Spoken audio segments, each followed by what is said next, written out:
Pemerintah kembali melanjutkan pendistribusian program bantuan pangan cadangan pemerintah di tahun 2024 untuk menekan kerentanan rawan pangan bagi masyarakat. Perusahaan Umum Badan Urusan Logistik atau Perum Bulog memastikan stok beras cukup untuk menjaga bantuan pangan kepada masyarakat.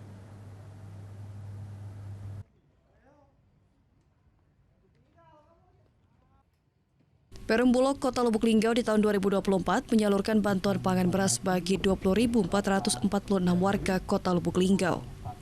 Penyaluran bantuan pangan cadangan pemerintah sebesar 10 kg mulai disalurkan Bulog Kota Lubuk Linggau untuk warga. Penyaluran bantuan ini bekerja sama dengan Kantor Pos Indonesia dalam 2 tahap. Tahap pertama akan disalurkan di Januari hingga Maret, tahap kedua di bulan Mei hingga Juni.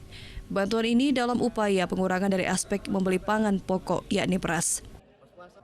Aprilia Wiguna, pimpinan cabang Perum Bulog Kota Lubuk Linggau mengatakan, jumlah KPM yang akan mendapat bantuan di tahun 2024 ini mengalami kenaikan 4% dari 19.843 KPM menjadi 20.446 KPM. Ada sebanyak 20.446 keluarga penerima manfaat. Kurang lebih itu berarti sekitar 200 tonan lah, sekian gitu. Nah, ini akan kita salurkan tiap bulannya, mulai dari bulan Januari, Februari hingga Maret untuk tahap pertama. Nah, untuk tahap kedua nanti mulai dari bulan Mei hingga bulan Juni. Nah, dalam penyaluran Bulog ini bermitra dengan PT Pos Indonesia. Sementara Trisko Devriansyah, Wali Kota Lubuk Linggau, meminta masyarakat Kota Lubuk Linggau untuk menghemat pangan. Karena kalau kita hemat pangan, otomatis kondisi harga di pasaran bisa stabil juga.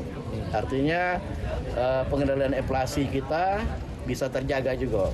Karena kadang-kadang inflasi ini sering fluktuatif, berkontribusinya diantaranya 9 bahan pokok makan utamanya di beras. Makanya beras gitu jago terus, baik stoknya, kesediaan stok. Dari Lubuk Linggau, Sudirman, iNews melaporkan.